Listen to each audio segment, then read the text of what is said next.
پتہ ہے بندہ نیک کون ہوتا ہے؟ جس کی تنہائی نیک ہوتی ہے، جو اکیلے میں نیک ہوتا ہے، تنہائی جس کی پاک صاف ہوتی ہے، اصل میں وہ بندہ نیک ہوتا ہے۔ ہمارے ہاں نا بالخصوص نوجوان نسل سے کہوں گا، تمہارے پاس سہولت آئی ہے موبائل کی، تمہارے پاس سہولت آئی ہے انٹرنیٹ کی، لیکن دیکھنا اس کی وجہ سے کہیں تمہاری تنہائی ناپاک نہ ہو جائے۔ دیکھنا اس کی وجہ سے کہیں تمہارا وہ اکیلے میں جو تمہارا رب رسول سے رشتہ جڑنا چاہیے تھا، سجدے کا نور ہونا چاہیے تھا، اچھی منصوبہ بندی کرنی چاہیے تھی، وہ میلا کچیلا نہ ہو جائے۔ تنہائی جس بندے کی پاک ہوتی ہے وہ نیک ہوتا ہے۔ محفل میں تو ساری اچھی اچھی باتیں کرتے ہیں، محفل میں تو سارے لوگ ہی نیک ہوتے ہیں۔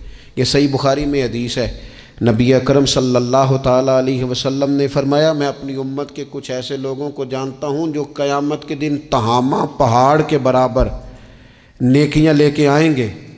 تہامہ پہاڑ تھا ایک بڑا سفید رنگ کا، اس پہاڑ کے برابر وہ نیکیاں لے کے آئیں گے، لیکن فرمایا اللہ تعالیٰ ان کی نیکیوں کو ہوا میں اڑا دے گا۔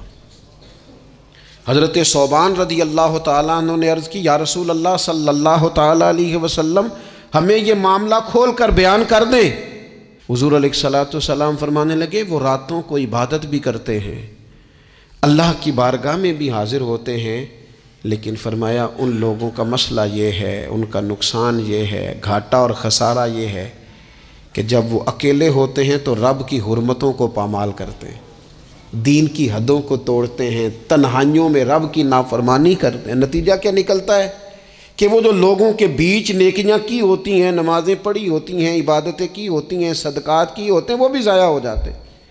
اگر یہ لوگ اپنی تنہائی پاک کر لیں تو ان کی باقی ساری عبادتیں بھی محفوظ ہو جائیں گی۔